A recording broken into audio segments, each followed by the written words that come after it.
السلام علیکم ورحمۃ اللہ وبرکاتہ۔ ناظرین، میں ہوں محمد عثمان۔ ناظرین، آج کی اس ویڈیو کے اندر ہم آپ کو بتائیں گے کہ ہندوستان کے اندر مسلمانوں کی آمد کیسے ہوئی۔ اگر آپ اچھی طرح یہ جاننا چاہتے ہیں کہ ہندوستان میں مسلمانوں کی آمد کیسے ہوئی، کب ہوئی، تو اس ویڈیو کو آخر تک اگر آپ دیکھیں گے تو انشاءاللہ تعالیٰ آپ کو اچھی طرح معلوم ہو جائے گا۔ ناظرین، سن 44 ہجری کے اندر حضرت امیر معاویہ رضی اللہ تعالی عنہ نے زیاد بن عبیہ کو سیستان اور خراسان کا حاکم مقرر کیا۔ اسی سال حضرت عبد الرحمن بن ربیع نے کابل کو فتح کیا اور اہل کابل کو اسلام میں داخل کیا۔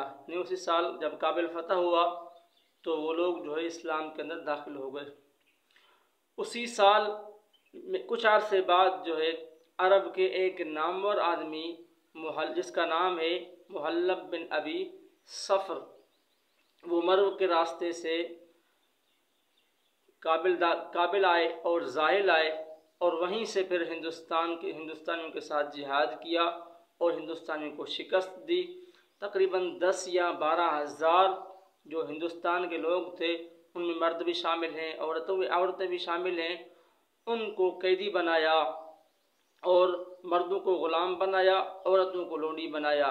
پھر آگے چل کر کچھ عرصہ بعد یہ لوگ ان میں سے کچھ لوگ ہندوستان میں سے جو لوگ قید ہوئے تھے وہی لوگ مسلمان ہو گئے، اللہ تعالیٰ کی توحید کا اقرار کیا، رسول اللہ صلی اللہ علیہ وسلم کی رسالت کا اقرار کیا۔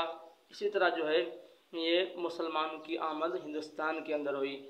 اگر آپ اچھی طرح اس کی پوری تفصیلات جاننا چاہتے ہیں تو تاریخ فرشتہ یہ بہت اہم اور معتبر کتاب ہے جس میں ہندوستان کی پوری تاریخ تفصیل کے ساتھ لکھی ہوئی ہے، آپ اس کا مطالعہ کریں۔ یہ معلومات بھی میں اس کتاب سے لی ہے۔